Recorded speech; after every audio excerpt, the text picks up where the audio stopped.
Friends, आधार card में किसी तरह का कोई भी करेक्शन करना कुछ महीनों पहले बड़ा आसान था। जैसे नेम, डीओबी, जेंडर, एड्रेस सब कुछ चेंज करना बड़ा आसान था, लेकिन ये सब कुछ यूआईडीआई की तरफ से बंद हो चुका है। कुछ भी आप चेंज नहीं कर सकते हो सिवाय एक चीज के, और वो है एड्रेस। और एड्रेस के अंदर ही हेड ऑफ फैमिली का ऑप्शन आता है। तो सेम यही प्रॉब्लम होती है जब किसी महिला की शादी हो जाती है। शादी से पहले उसका एड्रेस उसके मायके का होता है और उसका जो हेड ऑफ फैमिली होता है उसके माता या पिता होते हैं। लेकिन जब शादी हो जाती है तो शादी के बाद उसका एड्रेस बदल जाता है, हस्बैंड का एड्रेस हो जाता है और हेड ऑफ फैमिली में उसका हस्बैंड का नाम आ जाता है। तो आप बड़ी आसानी से शादी के बाद महिला के आधार कार्ड के अंदर उसके हस्बैंड का नाम और हस्बैंड का एड्रेस डाल सकते हैं, वो भी अपने घर बैठे अपने मोबाइल फोन से या कंप्यूटर से। लेकिन फ्रेंड्स, इसके लिए दो चीजों का होना बहुत ज्यादा जरूरी है। अगर ये दो चीज नहीं है तो आप ये काम नहीं कर सकते हो। सबसे पहली चीज, जिस भी महिला के आधार में आप एड्रेस अपडेट करना चाहते हो या उसका हस्बैंड नेम डालना चाहते हो, तो उसके आधार कार्ड के साथ मोबाइल नंबर का लिंक होना बहुत ज्यादा जरूरी है। अगर मोबाइल नंबर लिंक नहीं है तो ये काम घर बैठे आप नहीं कर सकते हो, क्योंकि किसी तरह का कोई भी करेक्शन करोगे आधार कार्ड के अंदर तो उस आधार कार्ड के साथ जो भी मोबाइल नंबर लिंक है उसके ऊपर ओटीपी आएगा, वेरिफिकेशन कोड आएगा। उस कोड के माध्यम से आप प्रोसेस को आगे बढ़ा सकते हो। अगर मोबाइल नंबर ही लिंक नहीं है तो कोई भी काम आप ऑनलाइन नहीं कर सकते हो। दूसरी चीज जिसकी बहुत ज्यादा जरूरत है वो ये कि जिस भी महिला के आधार में आप हस्बैंड नाम उसका डालना चाहते हो या एड्रेस बदलना चाहते हो तो उसके लिए आपके पास कोई प्रूफ होना जरूरी है डॉक्यूमेंट में। जैसे उस महिला के पास मैरिज सर्टिफिकेट हो या कोई ऐसा दस्तावेज हो जिसके अंदर प्रूफ हो सके कि उसका हस्बैंड कौन है और हस्बैंड का एड्रेस उसके ऊपर होना चाहिए। अगर आपके पास प्रूफ के तौर पर कोई भी डॉक्यूमेंट नहीं है फिर भी कोई दिक्कत की बात नहीं है। बस आपको आधार वाला ये फॉर्म लेना है जो स्क्रीन पर आपको दिख रहा है। इस फॉर्म को फिलअप करना है, उस महिला का फोटो अटैच करना है। उसके बाद अगर वो गांव से है तो उसका कोई वार्ड सदस्य होगा जिससे आपको सिग्नेचर कराना है, मुहर लगवाना है, या फिर मुखिया सरपंच वगैरह से वेरीफाई करा करके मुहर लगवाना है। और अगर शहर से है तो एमपी एमएलए से मुहर और सिग्नेचर करा लेना है। फॉर्म जब पूरी तरह से तैयार हो जाएगा तो कुछ इस तरह से ये फॉर्म दिखेगा। उसके बाद अपने मोबाइल से या कंप्यूटर से स्कैन कर लेना है। ये सारा काम जब आप कर लेते हो तो उसके बाद आपको क्या करना है उसके लिए मैं आ जाता हूं अपने कंप्यूटर स्क्रीन पर। फ्रेंड्स, सबसे पहले आपको यूआईडीआई के इस पोर्टल पर आ जाना है। डिस्क्रिप्शन में लिंक मिल जाएगी, उस लिंक के थ्रू डायरेक्ट आप इस पोर्टल पर आ सकते हो। और सेम यही चीज आप अपने मोबाइल फोन से भी कर सकते हो। सबसे पहले आपको लॉगिन पर क्लिक करना है।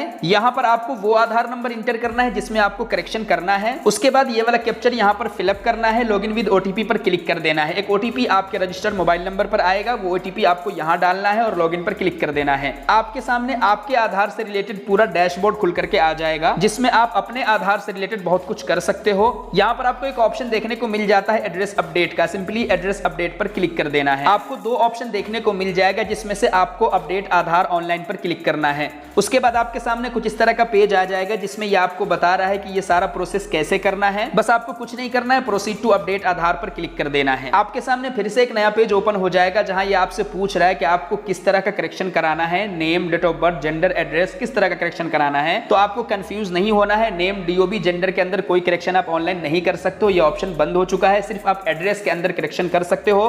तो बस एड्रेस को आपको सिलेक्ट कर लेना है, प्रोसीड टू अपडेट आधार पर क्लिक कर देना है। सबसे पहले ये आपको बताएगा कि करेंटली आपके आधार में कौन सा एड्रेस अपडेटेड है। उसके बाद थोड़ा सा स्क्रॉल करोगे आपके सामने कुछ इस तरह का ऑप्शन आ जाएगा। यहाँ सबसे पहले आपको केयर ऑफ का ऑप्शन देखने को मिल जाएगा जहां आप अपने हेड ऑफ फैमिली का नाम डाल सकते हो, यानी उस महिला के हस्बैंड का नाम लिखना है, क्योंकि महिला के आधार कार्ड में उसका हस्बैंड नाम और उसका हस्बैंड का एड्रेस हमें चेंज करना है। उसके बाद हाउस, बिल्डिंग, अपार्टमेंट नंबर में अगर आप शहर से हो तो वो आपके पास नंबर होगा ही। अगर आप गांव से हो तो यहाँ पर वार्ड नंबर आप डाल सकते हो। उसके बाद यहाँ पर स्ट्रीट, रोड, लेन का आपको नाम लिख लेना है जिस भी रोड से आपके गांव में आया जा सकता है, या फिर अपना गांव का नाम ही यहाँ पर लिख सकते हो। लैंडमार्क में भी अपना गांव का नाम लिख लेना, पिन कोड डाल लेना है, स्टेट सेलेक्ट कर लेना है। हिंदी में ऑटोमेटिक फिलअप होता जाएगा। कोई भी मिस्टेक हिंदी में होती है तो उसे डिलीट करके आप दोबारा से लिख सकते हो। डिस्ट्रिक्ट सेलेक्ट कर लेना है। उसके बाद गांव का नाम लिखना है, पोस्ट ऑफिस कौन सा है वो लिख लेना है। उसके बाद यहाँ पर आपको दो ऑप्शन देखने को मिल जाता है। मैनुअल अपलोड पर ही सिलेक्ट रहने देना है। Select valid supporting document type पर क्लिक करना है। आपके सामने पूरी लिस्ट आ जाएगी। इस लिस्ट में से जो भी डॉक्यूमेंट आपके पास अवेलेबल है जिसके अंदर बिल्कुल सही एड्रेस है जो आप आधार कार्ड में डलवाना चाहते हो वो आपको सिलेक्ट कर लेना है। अगर नहीं है तो वही आधार अपडेशन फॉर्म फिलअप करके फोटो चिपका करके अपने वार्ड सदस्य से सिग्नेचर मोहर करा करके आपको अपलोड कर देना है, जिसमें आपको ऑप्शन मिल जाता है स्टैंडर्ड सर्टिफिकेट का, जिसमें विलेज पंचायत हो या मुखिया हो या इसी तरीके से वार्डन हो, आंगनवाड़ी हो, तहसीलदार हो, गैजेटेड ऑफिसर हो, सबका ऑप्शन आपको देखने को मिल जाता है।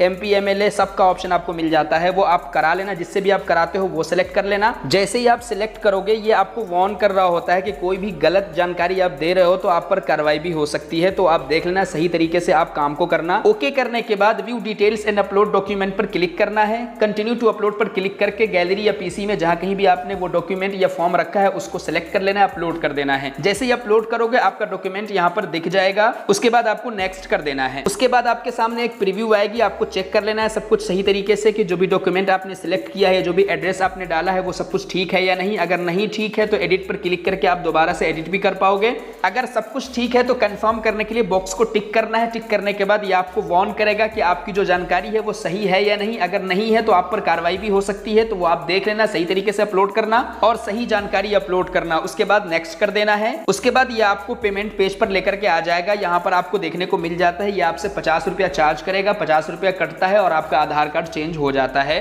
तो बस इस बॉक्स को टिक करना है, इन दो ऑप्शन में से कोई भी एक ऑप्शन सिलेक्ट करना है, मेक पेमेंट पर क्लिक कर देना है। आपके सामने एक नया पेज ओपन हो जाएगा जहां पर आपको पेमेंट मेथड देखने को मिल जाएगा कि आप किस मेथड से पेमेंट करना चाहते हो। यूपीआई से करना हो, नेट बैंकिंग से करना हो, कार्ड से करना हो, जो भी आपकी चॉइस हो वो आप कर लेना। जैसे मेरे केस में यहाँ मैं यूपीआई से करने वाला हूं तो यूपीआई सिलेक्ट कर लेना है आपको। आप चाहो तो क्यूआर कोड से स्कैन करके भी यूपीआई कर सकते हो या यूपीआई आईडी डाल करके वेरीफाई करके आप एप्लीकेशन में जाकर के पेमेंट कर सकते हो। पेमेंट सक्सेसफुल होने के बाद आपके लिए एक रिसिप्ट जनरेट कर दिया जाएगा जहां पर आपको आपका एसआरएन नंबर देखने को मिल जाएगा, जिस एसआरएन नंबर के थ्रू आप अपनी रिक्वेस्ट को ट्रैक कर पाओगे कि आपका आधार कार्ड चेंज हुआ या नहीं हुआ। ये आपको 30 दिन का समय देता है, लेकिन 10 दिन के अंदर ही ये सारा अपडेट हो जाता है। तो फ्रेंड्स, देखा आपने कितनी आसानी से किसी भी महिला के आधार कार्ड के अंदर उसके हस्बैंड का नाम, हस्बैंड का एड्रेस डाल सकते हैं। तो आई होप आपको ये वीडियो काफी पसंद आई होगी। अगर वीडियो पसंद आई है तो वीडियो को एक लाइक कर दीजिए और अगर किसी को किसी तरह की कोई प्रॉब्लम आ रही है तो कमेंट बॉक्स में जरूर लिखें। मिलते हैं फिर से एक नई इंटरेस्टिंग वीडियो के साथ, तब तक के लिए अपना ख्याल रखिए।